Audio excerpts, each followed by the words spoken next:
चरणों में करीब 8 फेजेस में ये पूरा चुनाव कंडक्ट किया जा रहा है। तो जो कल चुनाव हुआ था 10 अप्रैल को, आप देख पाओगे ये फोर्थ फेज था आपका। और जो ये वाला एरिया मैंने आपको दिखाया था अभी मैप के अंदर, यहां पर चुनाव कंडक्ट हो रहा था, जहां पर कूच बिहार जो जगह है उसी में ही ये पूरा किलिंग्स देखने को मिला है।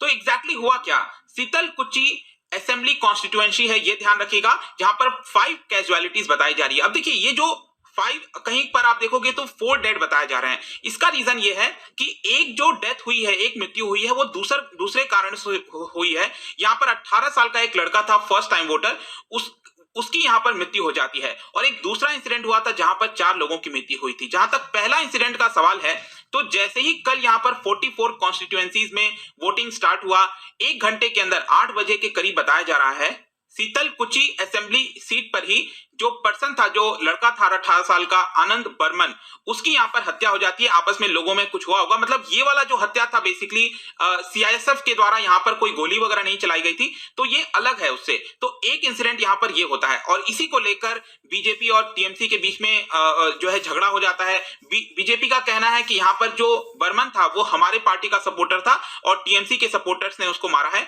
और टीएमसी का कहना है कि खुद बीजेपी के जो सपोर्टर्स हैं उन्हीं के द्वारा बर्मन को मार दिया गया है। और इसी को लेकर जो बूथ नंबर 285 है उसके पास काफी ज्यादा क्लैश देखने को मिला था दोनों पॉलिटिकल पार्टीज के बीच में। तो एक तो ये इंसिडेंट हो गया, लेकिन जो सबसे इंपॉर्टेंट हुआ था जहां पर 4 लोगों की मृत्यु हुई थी, वो सेकंड इंसिडेंट था। यहां पर आप देख सकते हो कि जो सेंट्रल हमारी फोर्सेज हैं जो तैनात रहती हैं पोलिंग बूथ वगैरह पर, उनके ऊपर अटैक किया गया और रिटेलिएशन में यहां पर उनके द्वारा फायर किया गया, जिसकी वजह से 4 लोगों की मृत्यु बताई गई। तो सेंट्रल फोर्सेज कई प्रकार के होते हैं, तो यहां पर हम बात कर रहे हैं सेंट्रल इंडस्ट्रियल सिक्योरिटी फोर्स, जो कि वहां पर जो बूथ नंबर 126 है मौजूद थे। तो यहां पर क्या है कि इलेक्शन कमीशन का रिपोर्ट आया, तो इस रिपोर्ट के बारे में मैं बता रहा हूं कि एग्जैक्टली हुआ क्या है, क्या क्या यहां पर प्रकरण हुआ है। तो इस रिपोर्ट में यह बोला गया सबसे पहले कि ये जो बूथ है, बूथ नंबर 126, वहां पर सुबह से ही चीजें स्मूथली चल रही थी, वोटिंग वगैरह हो रहा था, कोई प्रॉब्लम नहीं था। फिर यहां पर एक लड़का था जिसका नाम है मानिक मोहम्मद, ठीक है, वो थोड़ा सा बीमार था और वो पोलिंग बूथ के पास में ही था रुका हुआ। तो ऑब्वियस सी बात है, जब वो पोलिंग बूथ के पास होगा तो जो सीआईएसएफ के पर्सन्स हैं वो इंक्वायर करने जाएंगे। तो वो लोग वहां पर देखने गए और देखा कि 2-3 महिलाएं जो हैं वो उसका ख्याल रख रही हैं, क्योंकि उसका तबीयत ज्यादा बिगड़ गया था थोड़ा सा। तो सीआईएसएफ के जो पर्सनल हैं उन्होंने जेस्चर दिखाते हुए कहा कि हम आपकी कुछ मदद कर सकते हैं, यहाँ पर अगर पास में कोई हॉस्पिटल है तो हम अपनी गाड़ी से उसको छोड़ाएंगे। मतलब ऐसा यहाँ पर सीआईएसएफ के पर्सनल ने किया, उनसे बोला ऐसा करके। लेकिन क्या होता है, इसी बीच में एक मिसअंडरस्टैंडिंग हो जाती है। वहां पर क्या होता है कि कुछ लोकल पीपल जो है वो जमा हो जाते हैं धीरे धीरे, और उनको लगता है सीआईएसएफ को देखकर कि सीआईएसएफ के पर्सनल ने उस लड़के को मारा है। मतलब आप खुद सोचिए, यहां पर उल्टा हो जाता है कि जो मानिक मोहम्मद है उसको सीआईएसएफ के पर्सनल ने ही मारा है, ऐसा वहां के कुछ लोग ऐसा सोचने लगते हैं। इसी को देखते हुए वो लोग हल्ला मचाने लगते हैं। फिर करीब 300 से 350 जो विलेजर्स हैं आसपास के, वो धीरे धीरे इकट्ठा होने लगते हैं। उसमें से कुछ महिलाएं होती हैं जो घर के सामान वगैरह होते हैं उसको भी उठाकर ले आती हैं मारने के लिए। और इस पूरे मिसअंडरस्टैंडिंग के बीच क्या होता है कि जो मॉब था, पूरा एक तरह से भीड़ थी, उसने सीआईएसएफ पर्सनल के ऊपर अटैक करना स्टार्ट कर दिया। आगे चलकर उस पूरे कुछ लोगों को जो है यहाँ पर डिटेन किया गया है, उनके पास कुछ हथियार वगैरह पाए गए थे।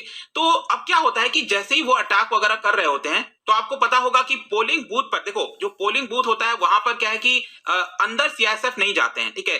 तो यहाँ पर जो लोग थे, मॉब था, वो पोलिंग बूथ के जो ऑफिशियल्स हैं वहां पर, जैसे कि आशा वर्कर्स होती हैं, कई लोग होते हैं, उनके ऊपर भी अटैक करना स्टार्ट कर दिए थे ये सारी चीजें। और सीआईएसएफ पर्सनल को, होम गार्ड को इंजरीज यहाँ पर आने लग गई इसकी वजह से, भीड़ की वजह से। तो यहाँ पर अब इन सारी चीजों को देखते हुए जो सीआईएसएफ के पर्सनल हैं उन्होंने यहाँ पर क्या किया कि जो रीइंफोर्समेंट टीम है उसको बुलाया, उनको कॉल किया।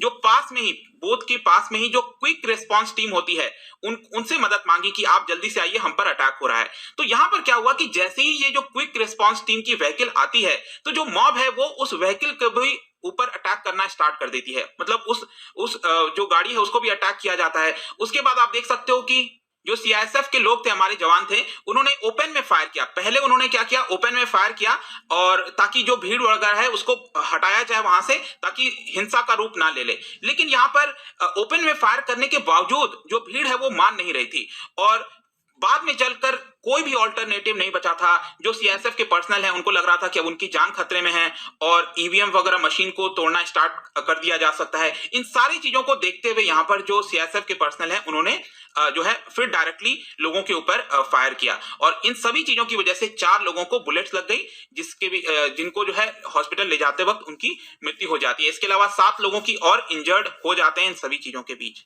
और बाद में चलकर जब फायरिंग वगैरह रुक जाता है, लोग डिसअपियर हो जाते हैं, तो जो सीआईएसएफ के पर्सनल हैं, होम गार्ड हैं, पोलिंग ऑफिशियल्स हैं, उनको रेस्क्यू किया जाता है और सेफ जगह पर ले जाया जाता है। इस सब को देखते हुए जो सीआईएसएफ के पर्सनल हैं उन्होंने लोकल जो पुलिस स्टेशन था उसमें एफआईआर दर्ज कर दिया है। लेकिन इन सब चीजों को देखते हुए आज सुबह ही जो ममता बनर्जी जी हैं उन्होंने इसको जेनोसाइड तरह का बोला है। बेसिकली उनका ये कहना था कि अगर उनको हटाना ही था, मॉब को डिस्पर्स करना था, तो वो लोग जो है पैर पर भी गोली चला सकते थे। तो उन्होंने चेस्ट पर, सीने पर गोली क्यों चलाया? तो बेसिकली उनका डायरेक्ट अटैक सीआईएसएफ के पर्सनल पर है कि डायरेक्टली सेंट्रल गवर्नमेंट के तौर पर ये काम कर रही है, ऐसा ममता बनर्जी का कहना है। और यहाँ पर आप देख सकते हो जो इलेक्शन कमीशन है उसने क्या किया है कि जो पूरा एरिया है कूच बिहार, वहां पर 72 घंटे के लिए रोक दिया है, मतलब कोई भी पॉलिटिकल पर्सन वहां पर नहीं जा सकता। ऑल्दो मैं बता दूं कि चीफ मिनिस्टर ममता बनर्जी वहां जाना चाहती थी, उनका कहना था कि नहीं, मुझे विक्टिम से मिलना है। ऑल्दो अभी तक अगर आप देखोगे तो उनके ऊपर 2 मॉडल कोड ऑफ कंडक्ट के नोटिसेस ऑलरेडी दिए जा चुके हैं, तो ये काफी इंपॉर्टेंट हो जाता है। अब देखना होगा, उनका अभी तो शायद कहना है कि वो 72 घंटे के बाद जब ये रेस्ट्रिक्शन हट जाएगा तो वो विक्टिम के फैमिली से जरूर मिलने जाएंगी।